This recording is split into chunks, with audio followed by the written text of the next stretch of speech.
لیکن گورنر صحابہ جس جس ملک میں ہیں کتنا دن میں کام ہوتا ہوگا، جہاد بھی کرنا ہے، سیاست بھی کرنی ہے، تبلیغ بھی کرنی ہے، سب کچھ کرنا ہے، لیکن اس کے باوجود حضرت عمر رضی اللہ عنہ نے کہا کہ میں تم سب کو نصیحت کرتا ہوں کہ نماز کو مقدم رکھنا ہے، باقی سارے امور بعد میں، نماز سب سے پہلے ہوگی۔ اور ساتھ ساتھ حضرت عمر رضی اللہ عنہ نے یہ لکھا کہ اگر تمہاری نماز اپنے وقت پہ ادا ہو، تم نے نماز کا اہتمام کیا تو باقی سارے امور صحیح جگہوں پہ ہو جائیں گے، لیکن اگر تمہاری نماز کے اندر لاپرواہی ہوئی تو باقی کوئی کام کبھی بھی نہیں ہوگا۔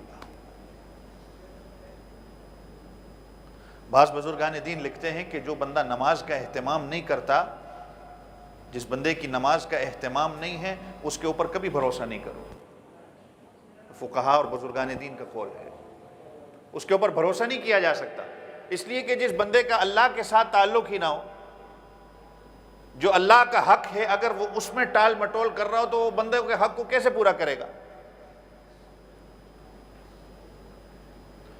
تو حضرت عمر رضی اللہ عنہ نے کہا، یہ اس کا مطلب نہیں تھا حضرت عمر رضی اللہ عنہ کا کہ نماز نہیں پڑھتے یا کچھ، کہ نماز کے اندر اہتمام ہو تمہارا، باقی سارے دنیا کے کام، بے شک تم گورنر بن گئے ہو، بے شک تمہارے اندر پوری سلطنت ہے، ایک پورا ملک ہے، لیکن نماز کو مقدم رکھنا ہے۔ اگر نماز اپنی جگہ پہ ہوئی، نماز صحیح وقت پہ تم نے ادا کی، تمہارے سارے کام اللہ تعالیٰ پورے کر دیں گے، لیکن اگر تمہاری نماز ٹھیک نہ ہوئی تو باقی کوئی کام تم نہیں کر سکتے۔ تو اس سے تھوڑا سا اندازہ لگائیں، آج اگر ایک بندہ کہتا ہے کہ بھئی صاحب میں خدمت خلق کرتا ہوں، میں ایک دفعہ پاکستان میں گیا تو نماز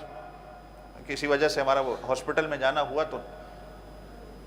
وہ جو ڈاکٹر صاحب تھے وہ بھی ہمارے ساتھ نماز میں، ایک ہر ہاسپٹل میں نماز کی جگہ بنائی ہوتی ہے پاکستان میں، تو وہ ڈاکٹر صاحب بھی لیٹ پہنچے، تو مجھے انہوں نے کہا کہ آپ تو مولانا صاحب ہیں، آپ تو مولوی صاحب ہیں، آپ لوگوں کو تو جلدی آنا چاہیے، میں تو چونکہ خدمت خلق کر رہا ہوں، میں لوگوں کا علاج کرتا ہوں، یہ بھی ایک بہت بڑا فریضہ ہے، نماز سے بھی بڑا فریضہ ہے شاید۔ وہ ان کی ایک اپنی سوچ تھی، ایک سیکولر ٹائپ کی، کہ یہ نماز سے بھی بڑا فریضہ ہے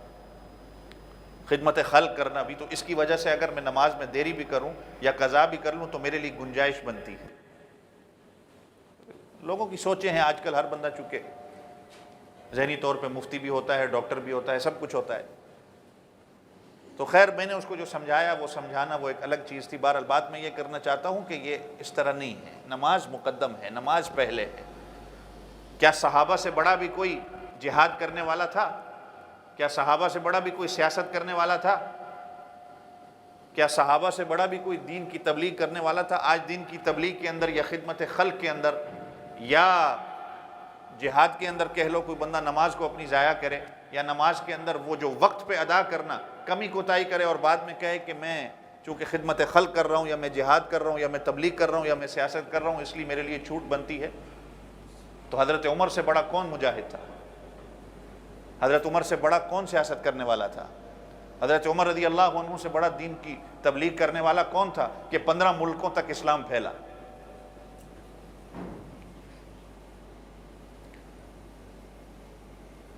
تو خیر بات پھر آ جاتی ہے، الذین هم فی صلاتہم خاشعون۔ اللہ کہتے ہیں کہ نماز پڑھنا نہیں، نماز کے اندر خشوع اور خضوع کو اختیار کرنا۔ نماز پڑھنا اور چیز ہے جو میں نے اور آپ نے بچپن میں اپنے امام سے یا اپنی مسجد میں سیکھی ہے، ہم نماز اس کو پڑھنا اور اٹھنا جس طرح ہم نے سیکھا ہے، ہم اسی طریقے سے نماز ادا کرتے ہیں، لیکن جو نماز کے اندر اللہ کہتے ہیں کہ خشوع اور خضوع کا اختیار کرنا ہے، وہ ہماری نمازوں کے اندر نہیں ہے آج۔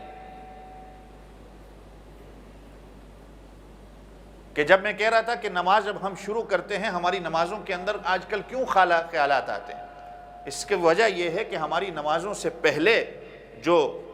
طہارت کا طریقہ ہماری شریعت نے بتایا ہے، کہیں ہماری اس کے اندر کمی کوتاہی نہ ہو، وضو کے اندر ہماری کمی کوتاہی نہ ہو، اس کے بعد کا جو سارا طریقہ ہے، پروسیس ہے، اس کے اندر کہیں کمی کوتاہی نہ ہو، اور نماز پڑھنے کے اندر تو میری کمی کوتاہی ویسے بھی ہے،